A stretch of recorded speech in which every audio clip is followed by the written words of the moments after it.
Seguramente lhe aconteceu. Compra um carro novo, lê a ficha técnica com ilusão e vê uma cifra que parece um sonho. 4 litros por cada 100 quilômetros. Sai para a estrada, conduz com a suavidade de um monge tibetano, acaricia o acelerador como se fosse de cristal e, ao olhar para o computador de bordo, a realidade atinge-o na cara. 7 ou 8 litros. Nesse momento, sente que o enganaram. E a verdade é que, tecnicamente, tem uma explicação, mas o resultado para o seu bolso é o mesmo. Assim que comecemos. Motivo 1. Injetores obstruídos ou gotejando. O injetor é possivelmente a peça de engenharia mais precisa de todo o seu motor. Estamos falando de um componente que deve abrir-se e fechar-se milhares de vezes por minuto, entregando uma quantidade de combustível exata medida em miligramas. Mas o problema não é apenas quanto combustível entra, mas como entra. Para que a gasolina ou o diesel se queimem de maneira eficiente, devem misturar-se intimamente com o oxigênio. Para que isso ocorra, o combustível deve ser atomizado. Imagine o atomizador de um perfume caro. Cria uma nuvem de gotas tão finas que parecem gás. Agora imagine uma mangueira de jardim velha que goteia. Se o seu injetor está sujo, deixa de ser um atomizador e se converte nessa mangueira. Os injetores trabalham com pressões altíssimas, especialmente nos motores modernos de injeção direta. Com o tempo, os sedimentos presentes no combustível, carbonilhas, vernizes e micropartículas, depositam-se na tubeira do injetor. Isso provoca 2 cenários catastróficos para o consumo. A obstrução parcial. O orifício torna-se mais pequeno ou deforma-se. A nuvem de combustível sai desviada ou com gotas demasiado grandes. Estas gotas grandes não têm tempo de queimar-se completamente durante o curso de combustão. O resultado é energia desperdiçada que sai pelo escape em forma de hidrocarbonetos não queimados.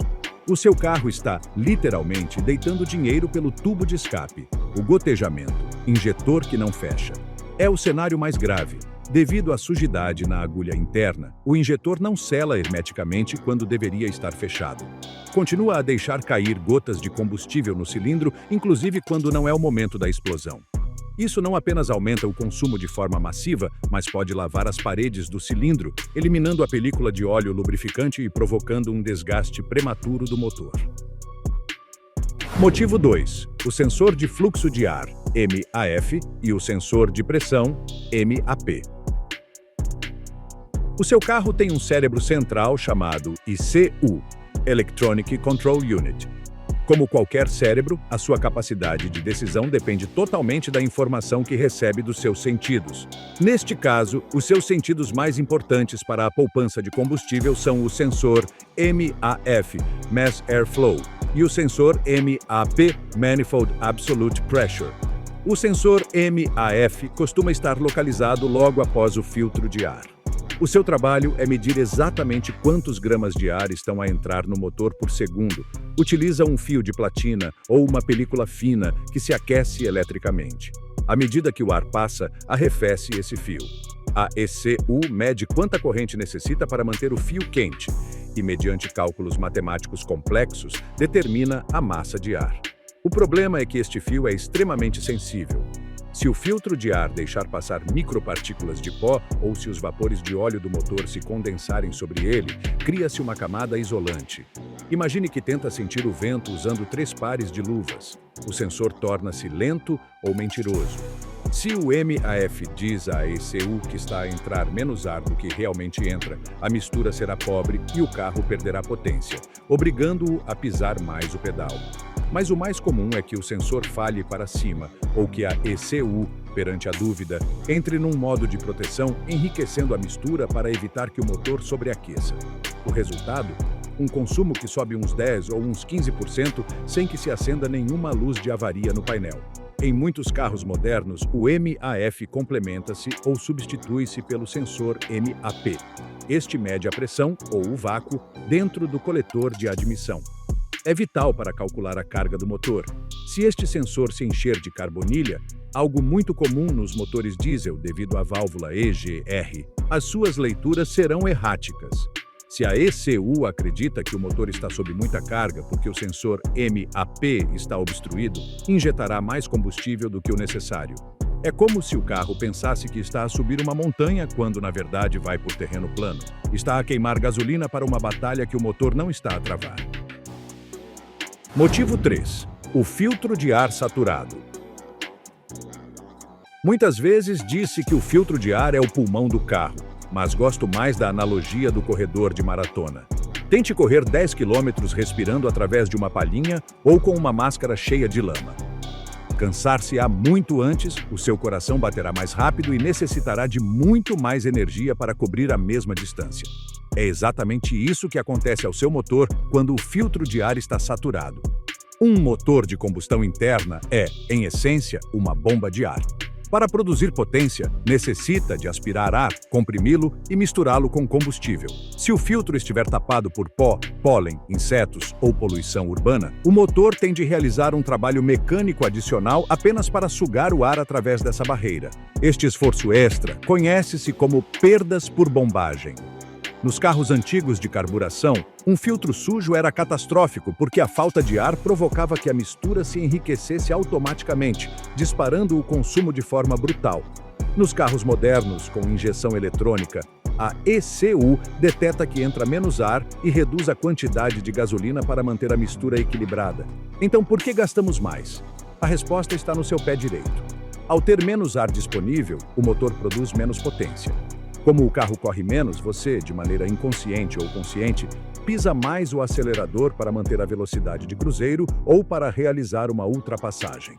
Ao pisar mais, abre mais a borboleta de admissão, mas como o sistema é ineficiente devido à restrição do filtro, o motor opera fora da sua zona de máxima eficiência térmica. Não todos os filtros são iguais. Um filtro de má qualidade pode parecer limpo, mas ter uma porosidade inadequada que restrinja a passagem do ar desde o primeiro dia. Pior ainda é quando um filtro se umedece. Se vive numa zona muito chuvosa ou se entrou água na caixa do filtro, as fibras de papel incham e a passagem do ar reduz-se drasticamente. Motivo 4. Bugias em mau estado e bobinas deficientes. A eficiência termodinâmica de um motor de combustão interna depende diretamente da qualidade da transformação de energia química em energia mecânica. Neste processo, o sistema de ignição atua como o diretor de orquestra que decide o momento exato e a intensidade com que se liberta essa força. Quando falamos de bugias em mau estado ou bobinas que perderam a sua capacidade de isolamento ou condutividade, estamos perante um dos drenos de combustível mais silenciosos e constantes que pode sofrer um veículo moderno. Para entender por que uma bugia desgastada arruína a economia de combustível, devemos visualizar o que ocorre dentro da câmara de combustão. O ar e a gasolina misturam-se numa proporção que idealmente procura a perfeição química, mas essa mistura necessita de um catalisador externo para reagir. A bugia não só deve disparar uma faísca, mas deve gerar um arco elétrico o suficientemente quente e estável para propagar uma frente de chama uniforme. Quando os elétrodos da bugia se desgastam devido ao passar dos quilômetros, a distância entre eles aumenta. Este incremento de espaço obriga a bobina a realizar um esforço superior para saltar o vácuo, o que muitas vezes resulta numa faísca débil, errática ou, no pior dos casos, inexistente. Uma faísca débil não consegue queimar a totalidade do combustível injetado. Isso gera o que os técnicos denominam uma combustão incompleta. Se uma parte do combustível não se queima, não produz impulso sobre o pistão, o que significa que o motor deve realizar mais ciclos e consumir mais litros para manter a mesma velocidade ou potência. Basicamente, o utilizador está a pagar por uma gasolina que sai crua pelo escape, desperdiçando dinheiro em cada explosão falhada. Além disso, as bobinas de ignição desempenham um papel crucial. Com o calor extremo do compartimento do motor, os componentes internos das bobinas degradam-se. Uma bobina deficiente pode não falhar por completo, mas pode apresentar fugas de corrente ou uma entrega de voltagem inconsistente. Isso traduz-se em micropuxões, que às vezes são imperceptíveis para o condutor médio, mas que alteram radicalmente o mapa de injeção. O computador do automóvel, ao detectar que a combustão não é eficiente através de outros sensores, tenta compensar adicionando mais combustível, entrando num círculo vicioso de alto consumo. Motivo 5. O sensor de oxigênio sonda Lambda. O sensor de oxigênio, comumente conhecido como sonda Lambda, é o vigilante final da eficiência do motor. A sua função é medir a quantidade de oxigênio remanescente nos gases de escape para informar a unidade de controle se a mistura é rica ou pobre. No entanto, existe um fenômeno técnico muito perigoso para o bolso do proprietário: o sensor de oxigênio lento ou preguiçoso. Um sensor de oxigênio tem uma vida útil limitada. Com o tempo, recobre-se de depósitos de carvão, chumbo ou restos de óleo queimado que atuam como um isolante térmico e químico. Quando isso acontece, o sensor não deixa de funcionar por completo, pelo que o computador do veículo não detecta uma falha total e não acende a luz de advertência no painel. Não obstante, a velocidade de resposta do sensor diminui drasticamente. Em vez de oscilar rapidamente entre valores de mistura rica e pobre para manter o equilíbrio, o sensor fica colado numa leitura lenta. O problema principal reside em que a maioria destes sensores, ao envelhecer, tendem a reportar uma leitura falsamente pobre. O computador, acreditando que o motor tem pouco combustível, ordena aos injetores que permaneçam abertos por mais tempo. Este erro de interpretação pode incrementar o consumo de combustível até uns 20%. É uma situação frustrante porque o veículo parece funcionar de maneira normal, mas o utilizador nota que as visitas à estação de serviço são cada vez mais frequentes. Motivo 6. A válvula de recirculação de gases, IGR, e o sistema de vácuo. A válvula de recirculação de gases de escape, conhecida pelas suas siglas em inglês como IGR, é um componente desenhado originalmente para reduzir as emissões de óxidos de nitrogênio. O seu funcionamento consiste em reintroduzir uma parte dos gases de escape já queimados na admissão para reduzir a temperatura da combustão. Embora pareça contraditório meter lixo no motor, quando este sistema funciona corretamente, melhora a eficiência térmica sob certas condições de carga parcial. O conflito surge quando a válvula se enche de fuligem e fica parcialmente aberta ou fechada. Se a válvula EGR ficar presa em posição aberta, o motor recebe gases de escape quando não deveria, como durante o ralenti ou em acelerações fortes. Isso provoca uma entrada de ar não contabilizado que empobrece a mistura e gera instabilidade. O condutor sente falta de potência e, para compensar, pisa mais o acelerador, o que dispara o consumo de combustível de forma imediata. Por outro lado, o sistema de vácuo, que costuma controlar tanto a EGR como outros atuadores do motor, é uma fonte comum de fugas invisíveis. Os motores modernos dependem de uma rede de mangueiras de borracha que, com o passar dos anos, se tornam quebradiças e desenvolvem fissuras microscópicas. Estas fugas de vácuo alteram a relação estequiométrica, que é a proporção ideal de 14,7 partes de ar por uma de combustível. Motivo 7. Pressão de pneus incorreta. A resistência ao rolamento é provavelmente o inimigo mais subestimado na luta pela eficiência energética. Os pneus são o único ponto de contato entre a máquina e o solo e o seu estado determina quanta da energia produzida pelo combustível se desperdiça em forma de calor e deformação. Quando um pneu não tem a pressão de ar adequada recomendada pelo fabricante à sua estrutura, deforma-se de maneira excessiva ao girar.